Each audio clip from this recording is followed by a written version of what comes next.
Welcome to the course of Metrology and Measurement. I am Dr. Gautam Pal, Associate Professor in the Department of Mechanical Engineering Department of University of Engineering and Management, Kolkata.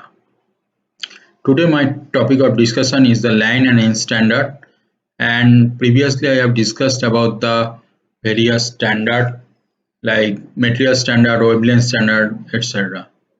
In the material standard I have discussed about the uh, imperial standard yard, and in case of wavelength and also the international prototype meter, where in case of imperial yard standard bronze bar are used for this standard, and in case of international prototype meter the alloy of platinum iridium, 90% platinum and 10% iridium was used.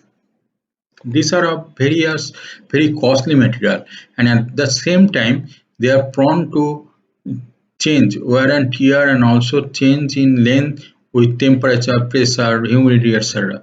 Now, due to this condition, we are replacing this material standard with the wavelength standard. Now, this wavelength standard are nowadays very much used. That I have discussed why the importance of this wavelength standard over the material standard, because material standard are affected by ambient condition. Exact copies of this material standard cannot be prepared, and the replica of this material standard cannot be prepared, and at the same time the security is important thing to maintain such material standard, whereas wavelength standard has various advantage over the material standard in that characteristics point of view.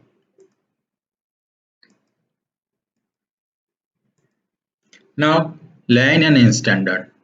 So line standard, here first one is the line standard and second one is the inch standard. So when the length is measured between two marking, when the length is measured between two marking, then it is called line standard. But when the length is measured between two flat surfaces, is called the inch standard. So our simple scale or steel rule is an example of the line standard. Also, the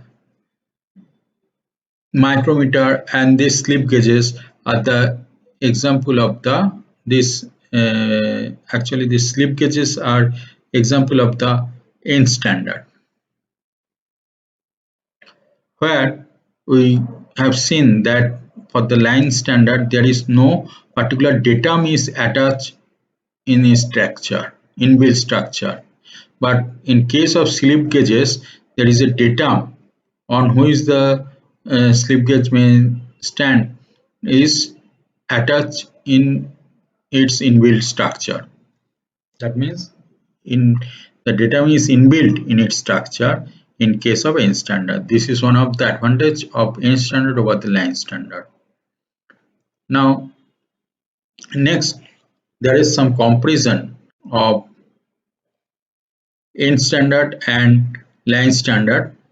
So from the simplicity point of view, line standard is very simple and very cost is very low, but inch standard is complex, made up of some complex process, and its cost is very high. So accuracy of measurement, line standard is limited to 0.2 millimeter.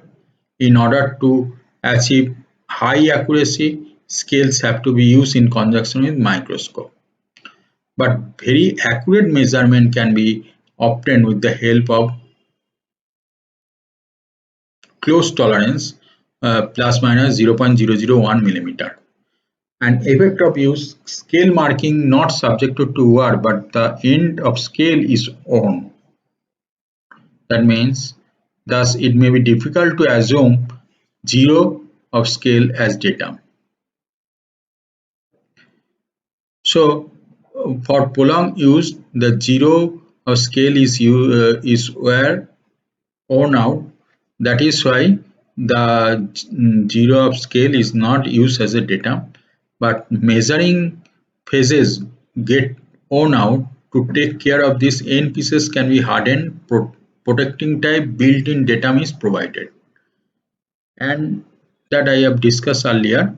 So other errors for the line standard, there can be parallax error, but in case of N standard, errors may be introduced due to improper ringing of slip gauges, but some errors may be caused due to change in laboratory temperature. So this is one of the disadvantage of this N standard.